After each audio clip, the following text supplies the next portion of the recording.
E dando sequência aqui ao nosso programa, como eu anunciei aqui no começo, receber aqui o meu amigo e irmão, amigo de infância, que a gente já tinha combinado essa entrevista aqui, tentado combinar outras vezes e não tinha sido possível. Chegou na melhor hora, meu amigo, que você tem uma longa experiência para falar aqui para a gente sobre futebol. A gente está vivenciando a Copa do Mundo e tal. Tem muita coisa para a gente falar aqui. Meu amigo Eduardo dos Santos, seja bem-vindo, meu amigo. Obrigado, meu amigo, obrigado pelo convite. Como você falou, não deu certo naquele momento, mas está dando certo agora. Então eu creio que essa hora seja a hora certa. Essa é a hora boa. Eduardo, meu amigo, primeira coisa é o seguinte, cara.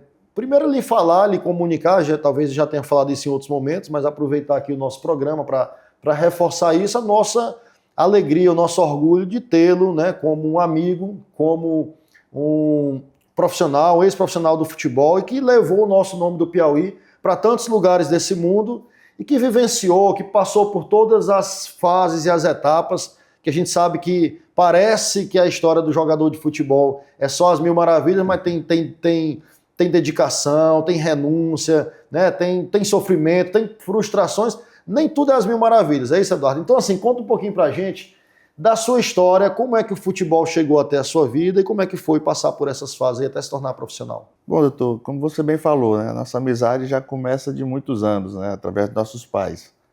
E no futebol também, eu acho que meu pai foi o mentor, meu pai sempre jogava, meu avô fundou o primeiro clube de futebol lá de São do Piauí, cidade natal. E qual era o nome do clube lá? Clube União. União. Meu avô era sindicalista, tinha um clube da União, ele fez o clube de futebol também chamado União. Uhum. E os filhos dele tudo jogavam, tinha muitos filhos naquele tempo, né? Havia uns 18, já tinha um clube mais ou menos feito. O time já estava pronto. E ele, sempre que ele ia para os jogos, eu ia, acompanhava, então já fui pegando o gosto. Dali comecei a dar meus primeiros passos nas escolinhas de São do Piauí. Aí meu pai veio morar em Teresina, em 94, a gente veio para cá a família toda. Ele me levou numa escolinha de futebol aqui em Teresina, que é do professor Gringo, um cara que agradeço sempre. Acho que a gente, como você falou, a trajetória é difícil, ela não é fácil, né? É muita dedicação, é muito trabalho, é muito esforço.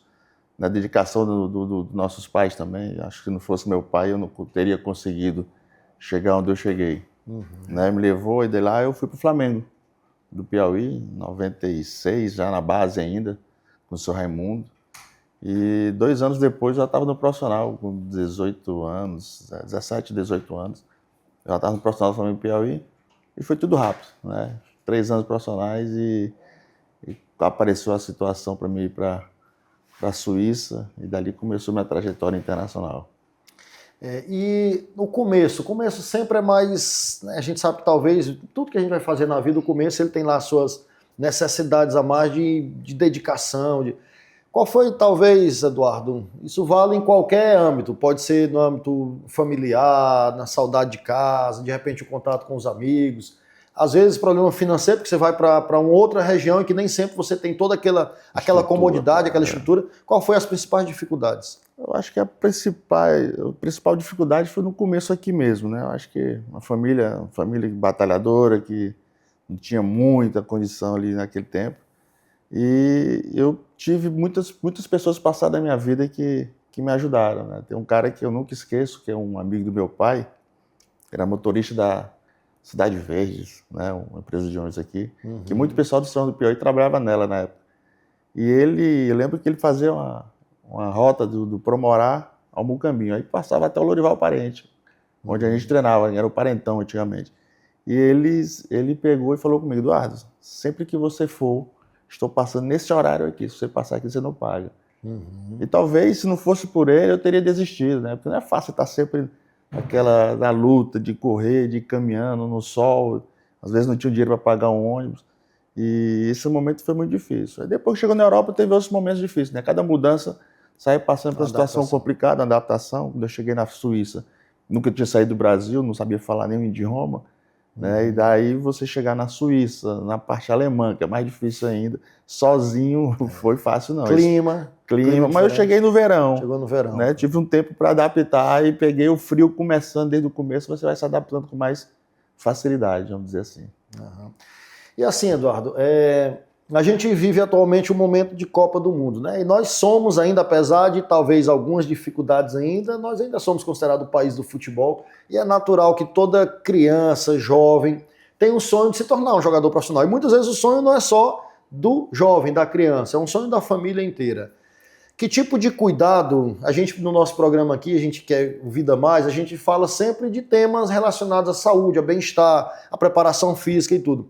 Mas que tipo de cuidados você, como por ter passado por todas essas fases, você acha que é mais importante de hábitos, né, de comportamentos, de consumo de determinado tipo de alimento, de dedicação física? Que hábitos uma criança, um jovem que pensa em ser jogador de futebol, ela já deve começar o quanto antes?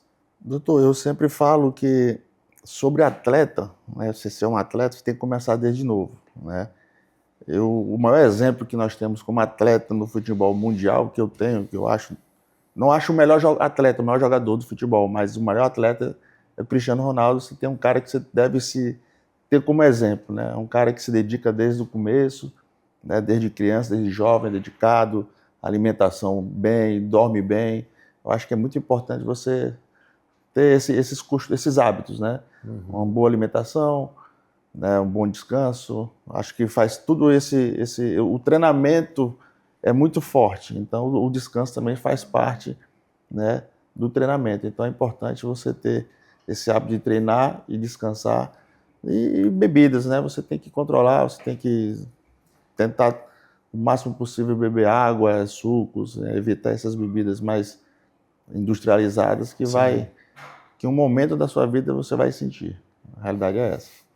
O que é que você acha assim? Você conhece bem, você passou por vários clubes europeus e brasileiros também. O que é que você acha que falta aqui no nível local, nível nacional, nas categorias de base, nas escolinhas? O que é que a gente sabe que às vezes tem uma escassez, uma falta de apoio, mas o que é que a gente poderia começar a mudar na nossa base para que a gente volte a ter novas peças sendo recolocadas, novos talentos sendo descobertos? O que você acha de diferença? Você conhece muitas realidades diferentes. Qual é a sua percepção das escolinhas e da base do Brasil?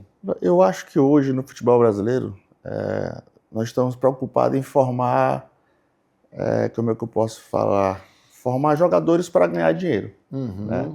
Formamos atletas, né, perdendo nossa essência, que é o jogar, é o brincar, é o ir para a rua. Entendeu? Eu sempre falo que a criança, até uns 12, 13 anos, 14 anos ali, até 13 anos você tem que se divertir. Você não pode botar uma regra e ficar sempre naquela coisa engessada, né? Os atletas são formados para ser negociado, que é o padrão europeu do futebol, que é um padrão hoje jogado, mas você não pode perder a sua essência. Eu acho que o Brasil sempre foi diferente porque tinha jogadores diferentes, que faziam diferença. Então, esses atletas você não pode perder, né? E eu acho que hoje nós temos um pouco de escassez em relação a isso. Eu acho que o último jogador nos últimos 10 anos que faz a diferença é o Neymar, sempre foi o Neymar, mas falta algo a mais para a gente tentar de novo almejar a ser campeão mais uma vez do mundo. Pois é, a gente percebe isso, que tipo, o Neymar tem um destaque a nível mundial, mas fora ele, não tiveram outros jogadores, se a gente pensar no nosso último título em 2002, que tinham grandes nomes, o Ronaldo talvez fosse o principal, mas Kaká, Rivaldo, né? Ronaldinho Gaúcho, enfim, nós tínhamos um elenco gigantesco. E hoje a gente não tem, de fato. Tem muitos jogadores desse, que eu acho que muita gente pode concordar com isso, que muitos a gente não sabe nem exatamente em que clube jogam. Então olha só o absurdo. Titulares da seleção brasileira de futebol, que sempre foi a nossa paixão, jogando o principal campeonato da vida deles, a Copa do Mundo, e muitos deles a gente ainda não conhece. Você acha que está muito distante essa nossa possibilidade de voltar a ter os principais jogadores do mundo? Eu acho que, tipo assim, não é falta de talento? De talento, né? Aqui no Brasil sempre nasce um talento, não tem... É mais, eu acho, na minha opinião, é mais isso. Nós estamos trabalhando para negócio, entendeu? Tipo assim, o Endrick saiu com 17 anos aqui, né? 18 anos do Brasil. Mas o Endrick é conhecido, igual ele sai vários outros que a gente não sabe. Inclusive são vários desses aí, o atacante hoje da seleção, o Igor Thiago, ninguém conhecia. Né? Porque passa muito pouco tempo no Brasil. né, passa muito pouco tempo e perde nossa essência. Vai diretamente para o futebol europeu e a gente para de produzir esses talentos como a gente produzia antigamente, né? Eu acho que, como você falou, em 2002 a gente tinha uma geração de jogadores muito talentosos, né? Tinha jogadores normais, jogadores que igual os de hoje, que os de hoje não são ruins, eles são muito bons. Dentro do fundamento do futebol, eles são muito bons. Controle, passe, chute, eles fazem muito bem feito. Só que a nossa essência principal é que está em escassez, né? Hoje você tem um jogador que faz diferença, mas no dia que o jogador não está bem, a gente sente a dificuldade dentro de campo, né? Em 2002 o Ronaldo estava mal, tinha o Ronaldinho. Isso. Se o Ronaldinho estava mal, tinha o Rivaldo. Alguém resolvia. Alguém resolvia, né? Então hoje você está muito limitado esses atletas.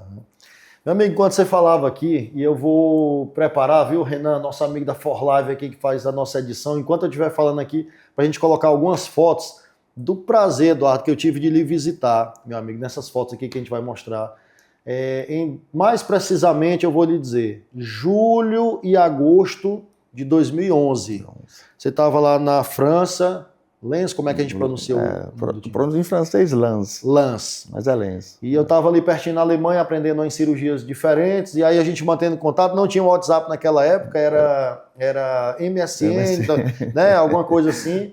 E Eduardo, poxa, eu vou tentar ir aí, mas eu estou aqui apertado também, dinheiro é contado, é prazo para voltar. Mas nesse momento, Eduardo, que a gente está mostrando aqui, meu pensamento foi o seguinte: rapaz, o Eduardo, grande jogador hoje, o principal jogador do clube dele, e eu estou aqui, quando será que na nossa vida eu vou estar de novo aqui num país do lado, na Europa, do lado de um grande amigo meu, irmão, para que eu possa visitar? Então vou dar um jeito e vou lá visitar. E naquela situação ali, eu vi a sua influência, a importância que você tinha no meio do futebol lá na França. Amigos seus, como o goleiro do México atual, ainda, né, estão ali na atividade. E como é que foi essa experiência aí para você ter convivido com grandes nomes do futebol mundial? Muito boa, né, doutor? Acho que tem coisas na vida que não tem valor, não tem preço, né? Eu acho que eu tive o privilégio de jogar futebol, de realizar meu sonho. Tive o privilégio de jogar numa liga muito grande, a Liga Francesa, é uma das 5 maiores do mundo. Sim. Né? E fui campeão por onde passei, tive títulos. E conheci muita coisa, cultura, pessoas, aprendi muito com isso. Né? Tive a felicidade de compartilhar esse momento com amigos como você. Né? Eu acho que não vale nada se você está nesses momentos, mas sozinho, sem ter ninguém para compartilhar aquilo. Tive o privilégio de levar meus pais para conhecer a Europa. Então eu sou um cara realizado, consegui tudo que eu almejei no tempo e realizei meus sonhos, o sonho do meu pai. Então foi momentos assim que a gente não esperava, né? Você fala assim, eu espero ter. Não, a gente sonha, a gente quer. Sim. Que vai realizar, a gente não sabe, né? Então, onde você falou, né? É muita dedicação, muito esforço, muito comprometimento, muito treinamento e graças a Deus as coisas andaram certo. Perfeito, meu amigo. E se você acha aí, com toda a sua experiência, meu amigo, responde aí pra gente. Esse Hexa vem ou não vem ou tá difícil? Bom, a realidade, eu acho que o Danilo deu até uma entrevista esses dias, um pouco que o pessoal ficou achando que ele falou muita bobagem, mas não, ele foi muito realista na situação. O Brasil hoje não é favorito, claro. Né? Tem seleções hoje jogando e estão juntos já há bastante tempo. Mas o Brasil continua sendo o Brasil. A Copa do Mundo é uma competição especial, né? Não tem... vai chegar essa primeira fase é uma coisa, vai chegar um mata-mata que é um outro campeonato. Né? Aí começa do zero, aí vai ter dia que o pessoal vão sentir o peso realmente do que é aquilo. Não existe um segundo jogo para a gente... se a gente perder hoje, amanhã a gente dá a volta por cima. É um jogo só. Então o Brasil tem sim chances, né? O Brasil... Se você for pegar nome por nome, o Brasil também tem jogadores de expressão no futebol mundial. O Vinícius Júnior vem já há 5 anos aí, entre os 5 melhores do mundo, o Rafinha no Barcelona. A gente sempre cobra que precisa dar mais na seleção brasileira, que é uma verdade, né? Mas tudo é possível, eu acredito, eu estou na torcida, torcendo muito para que o Brasil possa ser ex, né? Mas é um trabalho duro, não vai ser fácil, porque tem seleções aí que a gente vê que está na frente do Brasil. Vamos fazer nossa parte, amigo. Vamos torcer, vamos incentivar. sabe? Nós somos brasileiros, a gente não desiste, né? Exatamente. Por mais que a gente admire como bons amantes do futebol, de admirar o Cristiano Ronaldo, o Messi, com esses 3 gols que ele fez essa semana aí também, mostrando todo o potencial que o time dele também tem. Mas é isso, é o maior campeão do mundo e vamos, meu amigo. Enquanto tiver... Exatamente. Você me falou uma coisa uma vez, Eduardo, que eu perguntei sobre uma experiência, sobre entrar em jogos difíceis. Jogador de futebol, realmente, ele gosta de jogo difícil, porque para quem não é jogador de futebol, aquele jogo que é muito tenso pra gente, uma final de campeonato de amigos de time, no nosso caso a gente tem nosso campeonato de médicos, e você entra com um pouquinho de frio na barriga. Jogador profissional, ele gosta de jogo difícil mesmo? Como é que é? Rapaz, tem, igual o Romário sempre fala, um pouco polêmico, né? Tem jogadores e jogadores, né? Não é fácil, tem jogadores que sentem. Por isso que nesses momentos de jogos difíceis é onde você vê quem realmente é quem, né? Você foi me visitar, viu aquela paixão da torcida lá do lance, torcida que invade, que canta. Cobra, né? Cobrando cobra, ali, né? Eu joguei uma final da Copa da França com 80 mil pessoas. Sim, e aí você recebeu, conta um pouquinho a história, porque recebeu o título, não foi? Ele foi campeão naquela época, era o Sarkozy. Sarkozy. Deu o troféu, entregou o troféu pra gente naquela ocasião. Então, aquele momento, com essa multidão de gente, não é qualquer um que suporta, não. Eu sempre gostei desses jogos assim, de cobrança, da torcida tá ali, principalmente quando era jogo fora de casa, né? Que a cobrança é maior, os caras xingando a gente, dá aquela... Você quer mostrar... Quer mostrar que se vou fazer, eles calam a boca, né? Mas tem jogadores que sentem. Esse lado mental, você fala, no futebol tem um lado físico, técnico, tático e o mental é o mais importante de todos. Se ele não estiver bem, nada outro vai para frente. Nada funciona. Por isso que o futebol é tão mágico assim, né? E a gente se surpreende. O futebol, em 1 minuto ali pode virar tudo, tem uma virada de jogo. Exatamente. Meu amigo Eduardo, obrigado pela sua presença, cara. É prazer lhe receber aqui, né? Amigo de longa data, amigo de família, né? Dos nossos pais. E a gente continua torcendo que todos os seus projetos... Passou a fase de ser jogador profissional, mas com certeza sempre você está com novos projetos. A gente torce para que cada vez tenha mais sucesso, amigo. E agradecendo por você ter representado sempre tão bem o nosso estado. Eu que agradeço, né? Eu acho que sobre representar o estado foi sempre de coração. Nunca, todo momento que eu entrava em campo fora, eu pensava na família, nos amigos, no estado. Acho que até hoje eu levo meu nome do Piauí nas minhas redes sociais. Verdade. Né? Então, e eu agradeço pelo convite. Sempre que você quiser, nós estaremos aqui à disposição. Estamos aí. Obrigado, meu amigo, mais uma vez. Estamos juntos. E você fica aqui com a gente. O intervalo, você sabe que é rapidinho. Já já tem mais Vida Mais.